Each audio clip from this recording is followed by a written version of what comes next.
താരം തൂകും തേനും തേടിപ്പാറിപ്പോവല്ലേ മേഘമേ. താഴത്താറ്റിൽ താഴം പൂവിൽ തങ്കത്തേനില്ലേ മോഹമേ. വനമയിലാടുമഴകിൽ ഈശ്വരഗന്ധർവസഭയിൽ രാഗമായി വന്നാൽ സഫലം ലാവണ്യം.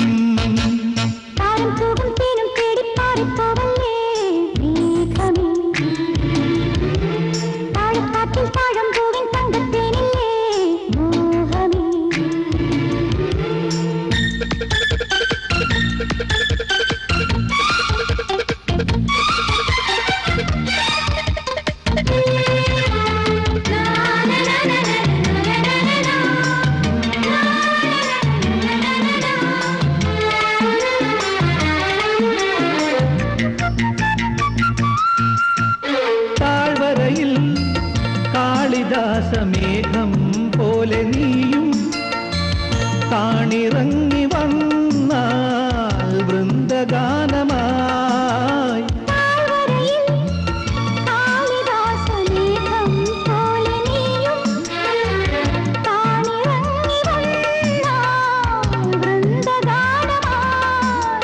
ഋതുവാറും പോത്തുപാടും മാരകാകളി അതിലൊരു ധ്വനിരസമായി ഞാനുണരും ഞാനുണരും.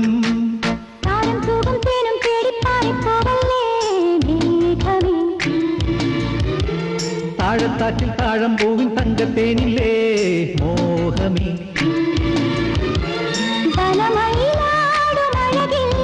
ഈശ്വരഗന്ധർവസഭയിൽ രാഗമായി വന്നാൽ സഫലം ലാവണ്യം.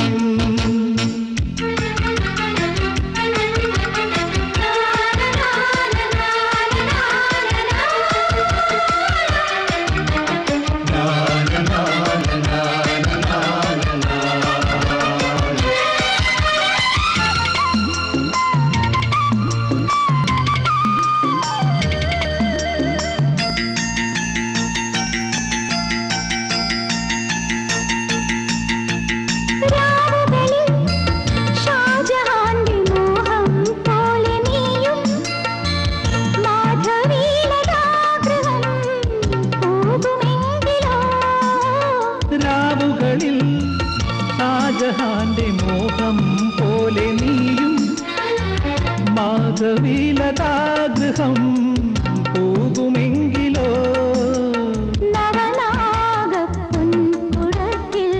ചന്ദ്രചന്ദനം അതിലൊരു ലയ സുഖമായി ഞാനൊഴുകും. താരം തൂക്കും തേനും തേടിപ്പാറിപ്പോവല്ലേ മേഘമേ.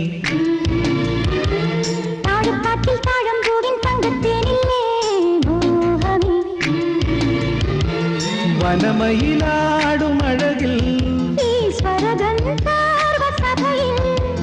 രാഗമായി വന്നാൽ സഫലം ലാവണ്യം.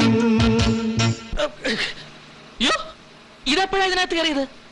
ടിക്കറ്റ് എടുത്തോ? ഞാൻ ടിക്കറ്റ് എടുത്തിട്ട് 35 വർഷമായി. എന്റെ ഏട്ടനാ മലയാളം MA കാരനായതുകൊണ്ട് സാഹിത്യത്തിൽ സംസാരിക്കുന്നതാ ഇഷ്ടം. ഞാൻ എന്ത് നല്ല കാര്യം പറഞ്ഞാലും ശരി എന്നെ ചീത്ത പറയും. അത്രയ്ക്ക് സ്നേഹ.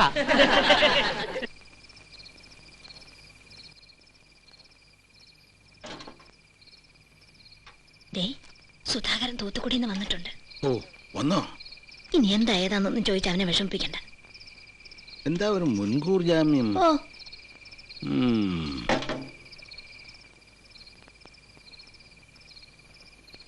നീ വന്നോ? എന്നാലും ഇത് എന്തൊരു പോക്കാടാ സുധാകര നീ പോയത്. എടാ ഈ തൂത്തുക്കുടി എന്ന് പറഞ്ഞ അന്റാർട്ടിക്കയിലൊന്നും അല്ലല്ലോ, ഒരു കത്തയച്ചൂടെ? അച്ഛാ അത് 11 ഇല്ലന്റുമായിട്ടാണ് ഞാൻ ഇവിടുന്ന് പോയത്. പക്ഷെ എഴുതാൻ സമയം കിട്ടണ്ടേ? നിന്റെ തേക്ക് പരിപാടി എന്തായി? ഗുണം കിട്ടുവോ?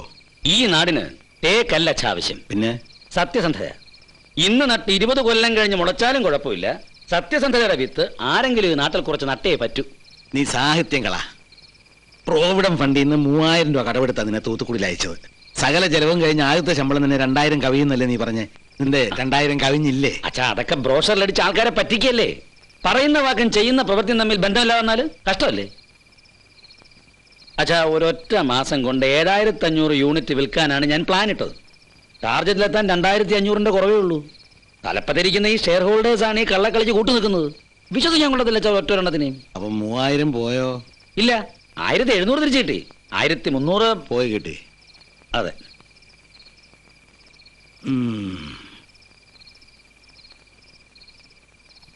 എന്താ സംഭവിച്ചത്? അതെ, ഭൂമിയിൽ മുമ്പ് തൂത്തുക്കുടി എന്നൊരു സ്ഥലം ഉണ്ടായിരുന്നു. ഇവൻ തേക്കുമായിട്ട് അവിടെ ചെന്നോടെ അത് ഇല്ലാതായി. അത്ര തന്നെ.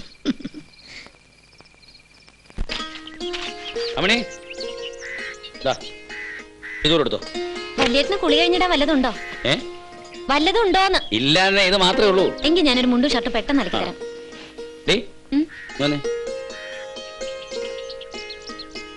എന്തോ ഈ കമ്മലിന്റെ മീത് വേറൊരു ഫിറ്റിങ്. ഏട്ടൻ ഈ ലോകത്തൊന്നും അല്ലേ ജീവിക്കുന്നേ? ഇപ്പൊ എല്ലാരും ഇങ്ങനെയാ. നീ ടൈപ്പിന് ചേർന്നോ? ഏയ്, MA-ക്കാർക്കും BCom-കാർക്കും ഒക്കെ ജോലി കിട്ടാതെ നടക്കുമ്പോഴാ ടൈപ്പ് റൈറ്റിംഗ് പഠിച്ചിട്ട് എനിക്ക്. ഈ പെമ്പിള്ളേ ടൈപ്പ് പഠിക്കാൻ പോകുന്ന എന്തിനാ? 10ാം ക്ലാസ് ജയിച്ചാലും തോറ്റാലും ഇനിയൊരുത്തിന്റെ പെടലിച്ച് കെട്ടിവെക്കുന്നത് പോയിരിക്കാൻ പറ്റിയ ഒരു സ്ഥലം. അതിനപ്പുറം നീ ഒന്നും മനസ്സിൽ അവനെ കാണണ്ട. എനിക്ക് ഇവിടെ ഉള്ള സ്ഥലമൊക്കെ മതി. ഓ, ഇതെന്തിനാ ഈ പേഴ്സ്? അലക്കാനാ? അലക്കാരും വലിയ കുഴപ്പമൊന്നുമില്ല. ആ പടം 5 10 കാണും. 5 10 മാത്രമല്ല, ഇതിന്റെ അകത്തൊരു മുഖവും കാണുന്നുണ്ട്. വല്യേട്ടൻ ഇപ്പോഴും ഈ ഫോട്ടോ പേഴ്സിൽ കണ്ടിട്ട്. സത്യം പറ, ഈ ചേച്ചി ഇപ്പൊ എവിടെയാ? ഏത് ചേച്ചി? സീതാലക്ഷ്മി ചേച്ചി. ഈ കുട്ടി കല്യാണം കഴിച്ച ഹൈദരാബാദിൽ പോയിട്ട് വർഷങ്ങൾ കുറെ ആയെന്ന. ഇത് കല്യാണത്തിന് മുമ്പ് നീ ഇതിങ്ങനെ ഇതിന്റെ ഉള്ളിൽ കിടക്കുന്നോണ്ടാ വല്യേട്ടൻ കല്യാണം കഴിക്കാത്ത. ഓ, അഞ്ഞോട്ട് അകത്തേക്ക് കഴിക്കാൻ ഒരു വഴിയും കാണാതിരിക്കുമ്പോഴാ കല്യാണം. ഇത്തിരി വൈകി പോയി അച്ഛട്ടാ, ഞാൻ ഒപ്പിട്ടിട്ട് വേഗം വരാം. പോയിട്ട് കാര്യമില്ല. എന്താ? ലീവിൽ പോയ ഭരതൻ ഇന്ന് ഡ്യൂട്ടിക്ക് വന്നു. തന്റെ റൂട്ട് മുതലാളി മാറ്റി. അയ്യോ, അപ്പൊ എന്റെ സന്ധ്യ? അതൊന്നും പറഞ്ഞിട്ട് കാര്യമില്ലടൂ. താൻ പോയ ബസ്സിലെ കണ്ടക്ടർ ഭരതൻ ഇന്ന് ലീവ് കഴിഞ്ഞു വന്നു. നീ തൽക്കാലം 33 18 പോ. അതിലെ കണ്ടക്ടർ ഇന്ന് നാളെ ലീവാ.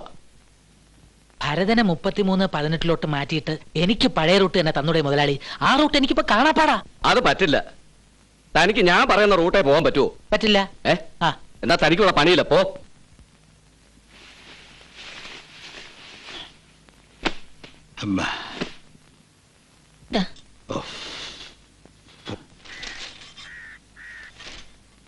അമ്മണി, ആ മിക്സിംഗ് എടുത്തേ. അല്ലമ്മേ, പെട്ടെന്ന് ഇങ്ങനൊരു പനി വന്ന് കയറാൻ എങ്ങനെയാ എനിക്ക് മനസ്സിലാകത്ത്. അത് മനസ്സിലാക്കാൻ മലയാളം MA വരെ പോണമെന്നില്ല. തൂത്തുക്കുടി നേട്ടം വെറും കൈയോടെ മടങ്ങി വന്നതാണ് അച്ഛന് പനിക്കാൻ കാരണം. എടാ, നാട്ടുകാരെ പറ്റിച്ച് കാശുണ്ടാക്കാൻ എനിക്ക് പണ്ടേ താല്പര്യമില്ല. ഇനിയിപ്പൊ അതുകൊണ്ടാണ് അച്ഛന് പനി വന്നതെങ്കിൽ ആ പനി ജന്മം മാറാനും പോകുന്നില്ല. എന്താ? ഇന്ന് വരെ കിട്ടിക്കൊണ്ടിരുന്ന 4 കാശ് കളഞ്ഞു കുളിച്ചിട്ടല്ലേ നീ വന്ന് നിൽക്കുന്നേ? അതുകൊണ്ട് അച്ഛന് പനിച്ചൂടെ? അതൊരു തരം താണ പണിയാണ് അമ്മേ. തോന്നുമ്പോ റൂട്ട് മാറ്റാൻ ഞാൻ എന്താ അയാളുടെ? ആ റൂട്ട് മാറുമ്പോ ഇവനും റൂട്ട് മാറ്റുമെന്ന് എനിക്കെന്നെ അറിയാമായിരുന്നു. അതുകൊണ്ട് എനിക്ക് വലിയ അത്ഭുതമൊന്നുമില്ല. സ്വല്പം നിലാവ് കാണുമ്പോ ഏത് കുറുക്കനും ഒന്ന് കൂവും. ആ റൂട്ടിൽ അല്പം നിലാവ് കിട്ടി അവനും ഒന്ന് കൂവി, അത്രേ ഉള്ളൂ. അച്ഛൻ എന്താ ഒരുമാതിരി മലയാളം MA-ക്കാരെ പോലെ സംസാരിക്കുന്നത്? പലത് മനസ്സിലുണ്ടേ തെളിച്ചു പറ. ഏട്ടൻ കണ്ണൂരിട്ടുണ്ടാ വലിയ പ്ലാനിങ്ങും കൊണ്ട് പോയതല്ലേ തേക്ക് ബിസിനസിന്? കണക്കൂട്ടുമ്പോ കടലാസിൽ ലാഭം ഇങ്ങനെ കുന്നുകൂടുകയായിരുന്നു. എന്നിട്ട് എന്തായി? എടാ, ഇപ്പൊ ഏത് ബിസിനസ്സും ആരംഭത്തിലെ അങ്ങനെ അങ്ങോട്ട് പച്ചപിടിക്കണമെന്നില്ല. എന്താ, ഞാനൊരു പരീക്ഷണ നിലയിലാണ് തേക്ക് കൃഷി ഏർപ്പെട്ടത് തന്നെ. അതെ, ഈ നാട്ടിലും കുറച്ചുപേർക്ക് തേക്ക് വിറ്റിരുന്നില്ലേ? അതുകൊണ്ട് എന്താ ഇപ്പം? അടിയോടി ഇന്നലെയും വന്നിരുന്നു ചേട്ടനെ തിരക്കി. തേക്ക് വാങ്ങിയവർക്കൊക്കെ ഞാൻ സമ്മതപത്രം കൊടുത്തിട്ടുണ്ട്. 20 വർഷം കഴിഞ്ഞ് ചെന്നാൽ അവർക്കൊക്കെ തേക്കും കിട്ടും. 20 വർഷം കഴിഞ്ഞ് ചെന്നാൽ അവിടെ തേക്കിന്റെ ആത്മാവ് അലഞ്ഞു തിരിഞ്ഞ് നടക്കുന്നുണ്ടാവും. ഏട്ടനെ വിശ്വസിച്ച് പണം മുടക്കിയവർക്ക് അവിടെ ചെന്ന് തേക്കിന്റെ 16 അടിയന്തരവും നടത്തി മടങ്ങാം. അച്ഛൻ എന്നെ വിശ്വാസക്കുറവുണ്ടോ? ഉണ്ടേ പറ. വിശ്വാസ കുറവുണ്ടെങ്കിൽ തന്നെ അച്ഛൻ അത് മുഖത്ത് നോക്കി പറയില്ല. അതാ അച്ഛനെ എനിക്ക് വിശ്വാസമില്ലാത്തത്. എന്റെ മനസ്സിൽ പല പുതിയ പദ്ധതികളുണ്ട് അച്ഛാ. എന്താ, ചിലതൊക്കെ ഉറപ്പിച്ചിട്ട് തന്നെ ഞാൻ തൂത്തുകൂടി ഇങ്ങോട്ട് പോന്നിരിക്കുന്നേ. അച്ഛാ, നമുക്കേ ഒരു വികലാങ്ങനെ കിട്ടാൻ വല്ല മാർഗമുണ്ടോ? എന്റെ കൈയും കാലും തല്ലി ഒഴിച്ചെന്നാ ഞാൻ വേണേ ഒരു വികലാങ്ങനാകാം. അങ്ങനെയാണെങ്കിൽ അതിലും നല്ലത് മുത്തച്ഛനാ. അച്ഛാ, ഞാൻ കാര്യമായിട്ടാ പറഞ്ഞത്. ഒരു വികലാങ്ങനുണ്ടെങ്കിൽ നമുക്കൊരു STD ബൂത്ത് തുടങ്ങാം. പേപ്പറുകളൊക്കെ ഞാൻ ശരിയാക്കിയിട്ടുണ്ട്. ഒരു STD ബൂത്ത് എന്ന് വെച്ചാൽ ഇപ്പൊ എന്താ കമ്മീഷൻ? വല്യേട്ടാ, നമ്മുടെ ഉണ്ണിവാസുവിനെ പിടിച്ചൂടെ? ഉണ്ണിവാസു ഒരു വികലാങ്ങനല്ലേ? പറഞ്ഞ പോലെ ഉണ്ണിവാസു വികലാങ്ങനാണല്ലോ.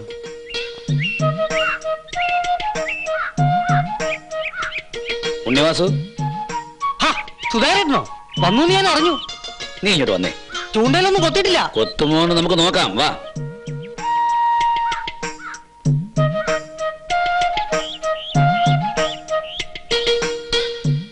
എന്താ സുധാരേട്ടാ?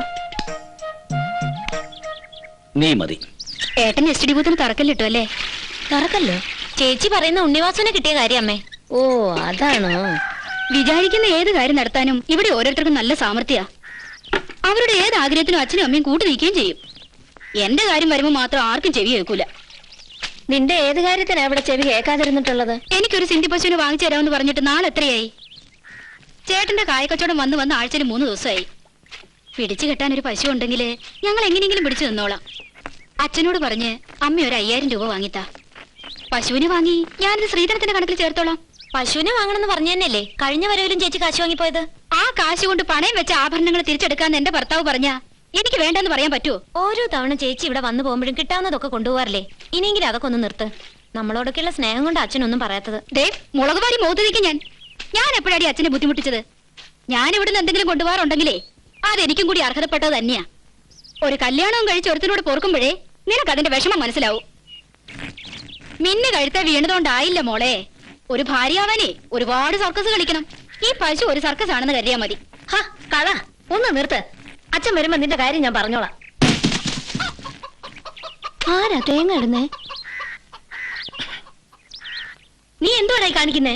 എനിക്ക് തിരുവനന്തപുരം വരെ പോകാൻ ഇത്തിരി കാശ് വേണം. അച്ഛൻ്റെ അടുത്ത് ചോദിച്ചാൽ തരില്ല. അതുകൊണ്ട് പ്രകൃതി എടുത്തു. ഇതെടുത്താ നീ വിവരം അറിയും. തേങ്ങാക്കാരന്റെ കയ്യിൽ നിന്ന് അടുത്ത വെട്ടിനുള്ള പണം കൂടി മുൻകൂർ വാങ്ങിച്ചിട്ടാ കഴിഞ്ഞ മാസം അച്ഛൻ നിങ്ങൾക്ക് ചോറ് തന്നത്. ഇതിൽ നിന്ന് ഒരൊറ്റ തേങ്ങ എടുക്കാൻ ഞാൻ സമ്മതിക്കില്ല. എനിക്കൊരു അത്യാവശ്യ കാര്യത്തിനാ. ഒരത്യാവശ്യം എനിക്ക് കേൾക്കണ്ട. കുറെ ദിവസം കണ്ടക്ടറായിട്ട് നടന്നിട്ടേ പാന്റും ഷർട്ടും കൂളിംഗ് ഗ്ലാസും വാങ്ങിച്ചതല്ലാണ്ട് വീട്ടു ചെലവിന് നീ എന്തെങ്കിലും തന്നോ? എനിക്കും ആവശ്യങ്ങളില്ലേ അമ്മേ? ആവശ്യത്തിനെ സ്വന്തമായിട്ട് സമ്പാദിക്കണം. ഞാൻ എന്ത് ചെയ്യണം? കക്കാൻ പോണോ? കട്ടിട്ടോ പിടിച്ചു പറിച്ചിട്ടോ എങ്ങനെയായിരുന്നാലും എനിക്ക് വിരോധമില്ല. ഈ തേങ്ങയിൽ നിന്ന് ഒരൊറ്റ എണ്ണം എടുത്ത് പോരുത്. ആഹാ, അപ്പൊ എന്റെ കാശ്? ഇനി നിന്റെ കാശ്.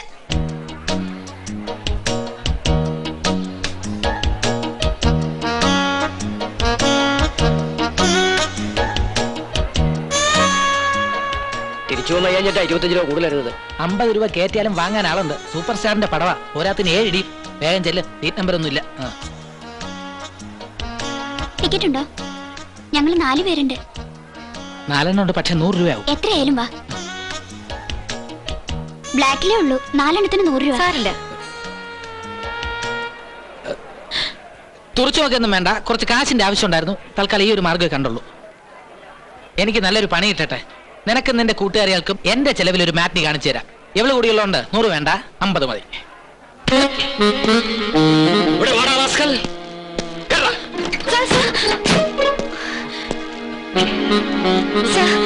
ഞാൻ കാശ് കൊടുത്ത് വാങ്ങിപ്പിച്ചതാ.